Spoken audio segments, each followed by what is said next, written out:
নমস্কার, আমি তুহিনা আবার একটি নতুন রেসিপি নিয়ে চলে এলাম।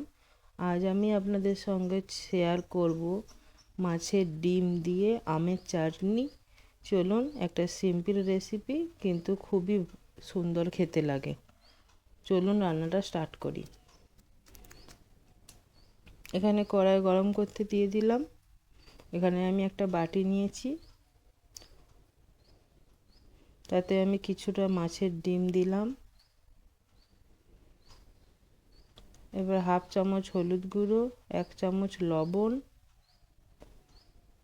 তারই মাঝে কড়াইয়ে আমি সাদা তেল দিলাম কিছুটা, 1 চামচ চালের গুঁড়ো দিয়ে ভালো করে এটা মেখে নেবো। এবার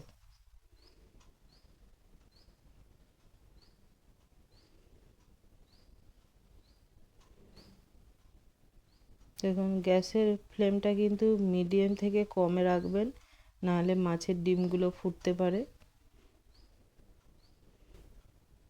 দেখুন, এরপরে আমি বড়াগুলো ভেজে নিচ্ছি। এরকম করে একবার মাছের ডিম দিয়ে আমের চাটনি বানিয়ে দেখবেন, অসাধারণ লাগে এটা।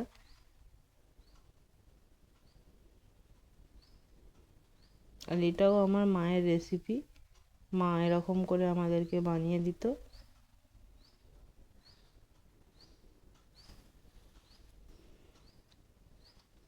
মাছের ডিমগুলো উল্টে পাল্টে ভালো করে ভেজে নিচ্ছি।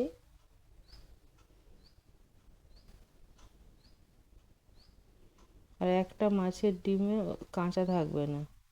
দেখুন, এই পিঠগুলো এরপর একটুখানি কেটে নিচ্ছি খুন্তি করে। কেটে নেওয়ার জন্যে এই যে মাছের ডিমের ভেতরে ওই আমের যে টক টক ভাবটা ওটা যাবে, খেতে খুব সুন্দর লাগে। সেই জন্য আমি এরকম করে কাট করে নিচ্ছি।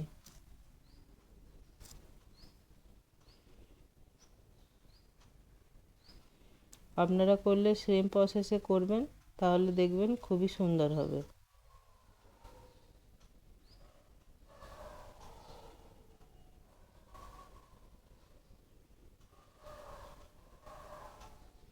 দেখুন, সব ডিমগুলো আমি ব্রাউন করে ভেজে নিয়েছি।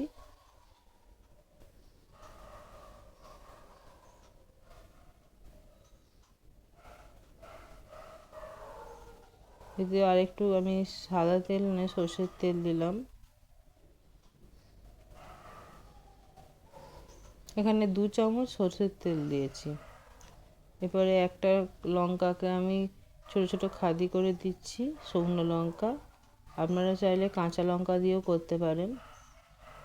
আর অল্প দিলাম গোটা সর্ষে, আর হাফ চামচ দেবো 5 ফোড়ন। এখানে আমগুলোকে আমি ছোট ছোট টুকরো করে কেটে রেখেছি, আমটা দিয়ে দিচ্ছি। এটা বানানো খুবই সহজ, খুবই সিম্পল একটা রেসিপি। এখানে 1 চামচ লবণ দিলাম, হাফ চামচ হলুদ গুঁড়ো দিলাম, দিয়ে এবার ভালো করে এটা কষিয়ে নেব। একটু ঢাকা দিয়ে দেবো 2 মিনিটের জন্য।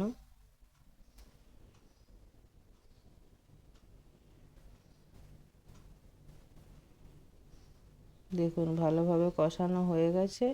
এরপরে আমি কিছুটা গুড়কে একটু জল দিয়ে ভালো করে গুলে নিয়েছিলাম, সেটা দিয়ে দিলাম।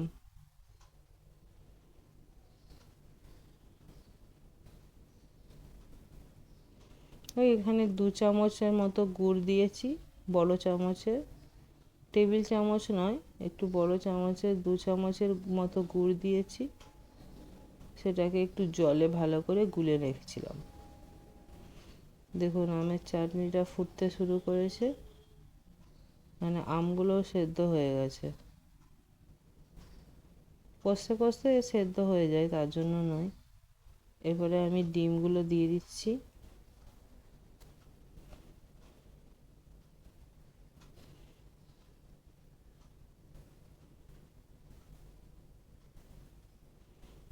দিয়ে ঢাকা দিয়ে দেবো 2 মিনিট।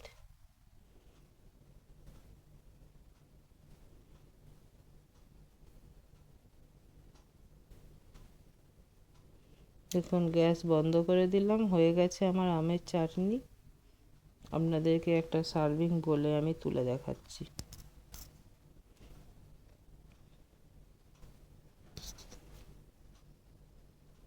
এরকম সেম প্রসেসে বানাবেন, বানিয়ে একবার খেয়ে দেখবেন।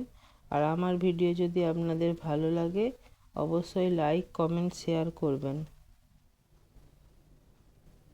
আর সবাই সুস্থ থাকবেন, ভালো থাকবেন, সাবধানে থাকবেন। রান্নাটা এখানেই শেষ করলাম। পরের ভিডিও নিয়ে আবার খুব শীঘ্রই ফিরে আসব। ততক্ষণের জন্যে